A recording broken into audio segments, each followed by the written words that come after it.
మీరు ఒక్కసారైనా ఆలోచించారా? హైదరాబాద్ పోయిన తర్వాత ఏపీ ఎలా సర్వైవ్ అవుతుందని? అసలు ఒక రాష్ట్రం తన ఎకనామిక్ ఇంజిన్ ని కోల్పోయిన తర్వాత మళ్ళీ కోలుకునే ఛాన్స్ ఉందా? ఇదే విషయాన్ని ఇప్పుడు ఆంధ్ర ప్రూవ్ చేసింది. టెక్నాలజీ స్టార్టప్ లేదా ఐటీ హబ్ అనే పదాలు వినగానే మనకు గుర్తొచ్చేది రెండే రెండు. ఒకటి బెంగళూరు, రెండు హైదరాబాద్. ఈ రెండు సిటీస్ ఇప్పుడు ప్రపంచ పటంలో ఇండియాకి ఒక టెక్ ఐడెంటిటీని తీసుకొచ్చాయి. కానీ లాస్ట్ 1 ఇయర్ నుండి ఎవరూ పెద్దగా గమనించని ఒక ప్రాంతంలో సైలెంట్ గా ఒక భారీ టెక్ విప్లవం మొదలైంది. అది ఎక్కడో కాదు, మన ఆంధ్రప్రదేశ్ లోనే. సాధారణంగా ఏపీ అంటే మనకు గుర్తొచ్చేది రాజకీయాలు లేదా వ్యవసాయం. కానీ ఇప్పుడు సీన్ మారుతుంది. మెటా, రిలయన్స్, అదానీ లాంటి బడా బడా కంపెనీలన్నీ తమ వేల కోట్ల రూపాయల పెట్టుబడులను ఏపీ తీర ప్రాంతం వైపు మళ్లిస్తున్నాయి. ఇదేదో పొలిటికల్ పార్టీస్ వల్ల జరుగుతుందని కాదు. ఇది ఆంధ్రప్రదేశ్ కి న్యాచురల్ గా కొన్ని జియోలాజికల్ అడ్వాంటేజెస్ ని బేస్ చేసుకుని జరుగుతుంది. ముఖేష్ అంబానీ మరియు బ్రూక్ఫీల్డ్ కలిసి ఏకంగా 98,000 కోట్లతో డేటా సెంటర్స్ ను పెట్టబోతున్నారు. మార్క్ జూకన్బర్గ్ తన గ్లోబల్ ఇంటర్నెట్ కేబుల్ కోసం ఇండియాలో సెలెక్ట్ చేసుకున్న రెండో ప్రాంతం వైజాగ్. రాజధాని లేని రాష్ట్రమని, అప్పుల్లో ఉందని మనం అనుకుంటున్న ఆంధ్రప్రదేశ్ గడిచిన 8 ఏళ్లలో దాని ఇన్కమ్ ని డబల్ చేసుకుంది. ఇప్పుడు ఇండియా యొక్క డిజిటల్ బ్యాక్ బోన్ గా మారడానికి రెడీ అవుతుంది. అసలు ఏపీలో ఏం జరుగుతుంది? ఎందుకు ఈ గ్లోబల్ కంపెనీలన్నీ సడన్ గా ఆంధ్ర వైపు చూస్తున్నాయి? హైదరాబాద్ ను కోల్పోయిన ఏపీ ఇప్పుడు సైలెంట్ గా ఇండియా యొక్క సీక్రెట్ సిలికాన్ వ్యాలీగా ఎలా మారుతుంది? ఇవన్నీ ఈ వీడియోలో మాట్లాడుకుందాం. ఫ్యూచర్ గురించి మాట్లాడుకునే ముందు ఒక్కసారి వెనక్కి వెళదాం. చరిత్రను చూస్తే కానీ ఇప్పుడు జరుగుతున్న దాని విలువ మనకు అర్థం కాదు. చాలా కాలం పాటు ఆంధ్రప్రదేశ్ అంటే ఒక వ్యవసాయ ఆధారిత రాష్ట్రంగానే ఉండేది. గోదావరి, కృష్ణా నదులు పారే ఈ నేల మీద పంటలు బాగా పండుతాయి. అందుకే ఏపీని రైస్ బౌల్ ఆఫ్ ఇండియా అని కూడా పిలుస్తారు. ఇప్పటికే రాష్ట్రంలో 55 నుండి 60% జనాభా డైరెక్ట్ గా లేదా ఇండైరెక్ట్ గా వ్యవసాయం మీదే ఆధారపడి బ్రతుకుతున్నారు. ఇండియాలో పండే వరిలో 7% ఏపీ నుండే వస్తుంది. చేపలు, రొయ్యలు ఎగుమతుల్లో ఏపీనే నెంబర్ 1. కానీ 2014లో రాష్ట్ర విభజన జరిగినప్పుడు ఏపీకి ఒక పెద్ద దెబ్బ తగిలింది. ఉమ్మడి ఆంధ్రప్రదేశ్ కి ఎకనామిక్ ఇంజిన్ లాంటి హైదరాబాద్ నగరం తెలంగాణకు వెళ్లిపోయింది. హైదరాబాద్ కేవలం ఒక రాజధాని మాత్రమే కాదు, అదొక ఐటీ హబ్, ఫార్మా హబ్, మరియు రాష్ట్రానికి వచ్చే ఆదాయంలో ఎక్కువ భాగం అక్కడ నుండే వచ్చేదే. రాత్రికి రాత్రి ఒక రాష్ట్రం తన గ్రోత్ ఇంజిన్ ని కోల్పోయింది. చేతిలో రాజధాని లేదు, పెద్ద పరిశ్రమలు లేవు, కేవలం వ్యవసాయం మరియు పొడవైన సముద్ర తీరం మాత్రమే మిగిలాయి.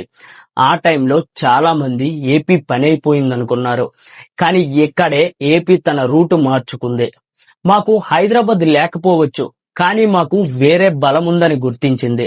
ఆ బలమే ఈరోజు ఏపీని గ్లోబల్ మ్యాప్ లో నిలబెట్టబోతుంది. అదే సముద్ర తీరం, అంటే కోస్టల్ లైన్. హైదరాబాద్ లేకపోవడం ఒక లోటు అయితే, ఆ లోటును పూడ్చడానికి ఏపీకి 3 అద్భుతమైన ఆపర్చునిటీస్ దొరికాయి. గ్లోబల్ కంపెనీలు ఇప్పుడు ఏపీ వైపు చూడడానికి ఆ 3 ప్రధాన కారణాలు. అవేంటో వివరంగా చూద్దాం.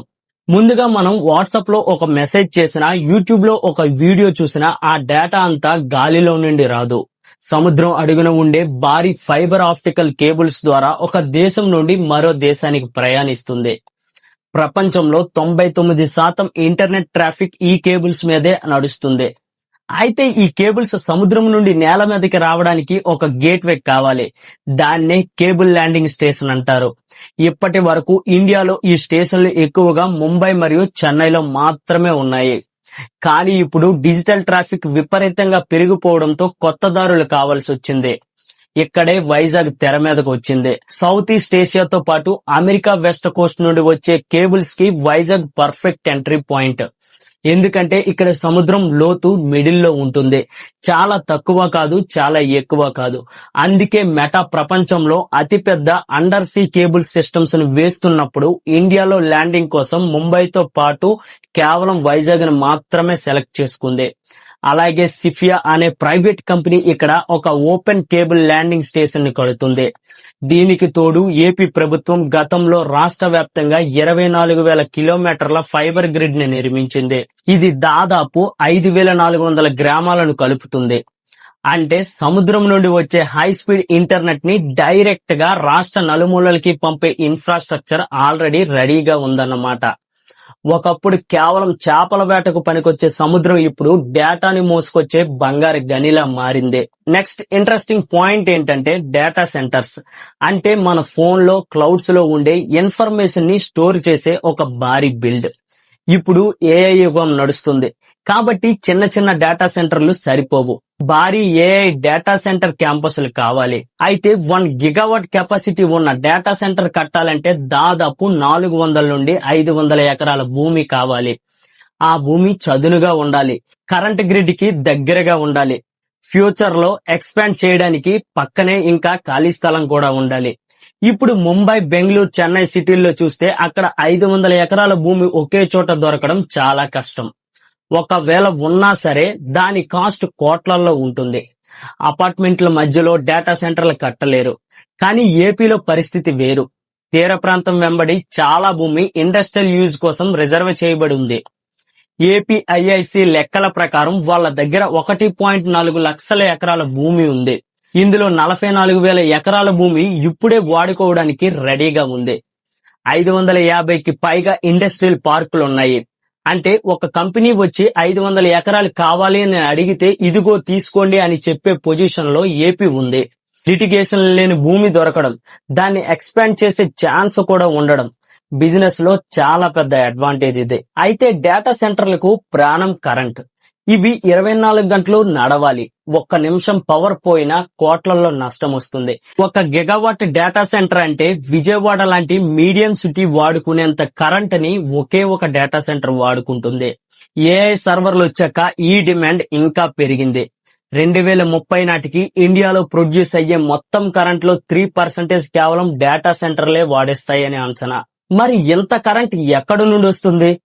కేవలం సోలార్, విండ్ అయితే సరిపోవు. రాత్రిపూట ఎండ ఉండదు, గాలి ఎప్పుడు వేస్తుందో తెలీదు. ఇక్కడే ఏపీ ఒక మాస్టర్ ప్లాన్ వేసింది, గ్రీన్ ఎనర్జీ విత్ స్టోరేజ్.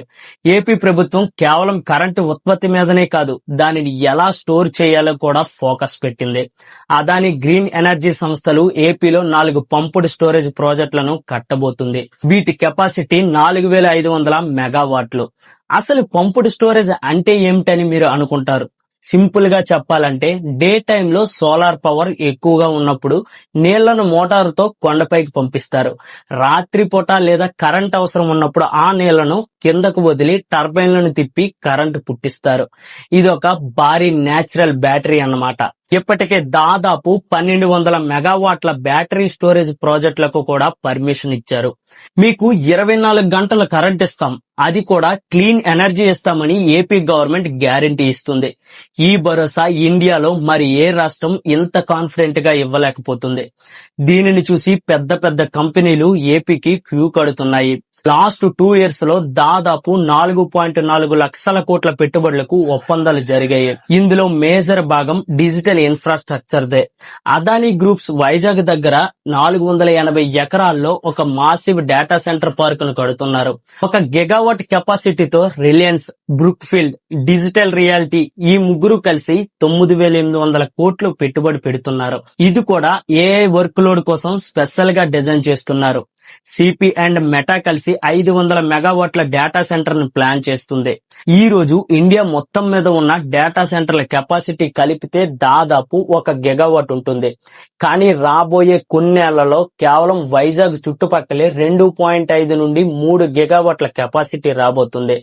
అంటే ప్రెసెంట్ ఇండియా మొత్తం ఎంత కెపాసిటీ ఉందో దానికి 3 రెట్లు ఒక్క వైజాగ్ లోనే ఉండబోతుంది.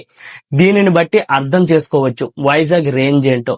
కేవలం డేటా సెంటర్లనే కాదు, సెమీ కండక్టర్స్ మరియు ఎలక్ట్రానిక్స్ తయారీలో కూడా ఏపీ దూసుకెళ్తుంది. సెంట్రల్ గవర్నమెంట్ చిప్ కంపెనీలకు 50% సబ్సిడీ ఇస్తే ఏపీ గవర్నమెంట్ దానికి అదనంగా 30% సబ్సిడీ ఇస్తామని పాలసీ తెచ్చింది. అంటే ఒక కంపెనీకి 80% ఖర్చు ప్రభుత్వమే భరిస్తుందన్నమాట. ఫైనల్ గా చెప్పాలంటే 2014లో ఏపీని చూసి చాలా మంది జాలిపడ్డారు. రాజధాని లేదు, డబ్బు లేవని. కానీ 2017 నుండి 25 మధ్యలో ఏపీ దాని ఎకానమీని 7.25 లక్షల కోట్ల నుండి 14.7 లక్షల కోట్లకు పెంచుకుంది. అంటే డబుల్ అయ్యింది. ఇదంతా రాజధాని లేకుండానే సాధించింది. ఇప్పుడు ఏపీ వేస్తున్న పునాది మామూలువి కాదు. రోడ్లు, భవనాలు ఎవరైనా కడతారు, కానీ డిజిటల్ ఇన్ఫ్రాస్ట్రక్చర్ అనేది ఒక్కసారి కడితే దశాబ్దాల పాటు ఉండిపోతుంది. దీన్ని వేరే చోటకి మార్చలేరు. మెటా, అదాని, రిలయన్స్ ఏపీ మీద నమ్మకం పెడుతున్నాయి. దానికి కారణం ఆంధ్రప్రదేశ్ కి డెవలప్మెంట్ అవసరం. కంపెనీలకు అదే కావాలి. ఈ రెండు ఒకే చోట కలుసుకుంటున్నాయి. వైజాగ్ లో జరుగుతున్న ఈ మార్పు గనక సక్సెస్ అయితే ఏపీ కేవలం ఇండియాకి రైస్ బౌల్ గానే కాదు, డిజిటల్ బ్యాక్ బోన్ గా మారబోతుంది. ఫ్యూచర్ లో మీ ఫ్రెండ్స్ ఎవరైనా సిలికాన్ వ్యాలీ ఆఫ్ ఇండియా అని అడిగితే అప్పుడు సమాధానం బెంగళూరు కాకపోవచ్చు, అది మన వైజాగ్ అవ్వచ్చు. సో మీరేమంటారు? AP secret silicon valley tag ను నిజం చేస్తుందా? కింద కామెంట్స్ రూపంలో మీ అభిప్రాయాన్ని తెలియజేయండి. అలాగే ఈ వీడియో మీకు నచ్చినట్టయితే ఒక చిన్న లైక్ చేయండి. మీరిచ్చే లైక్ నాకు మరిన్ని వీడియోస్ చేయడానికి కొత్త ఉత్సాహాన్ని ఇస్తుంది. అలాగే నా వీడియోస్ మీరు డైలీ చూస్తే ప్రతి విషయం మీద ఎంతో కొంత అవగాహన పెంచే ప్రయత్నం చేస్తాను. జై హింద్.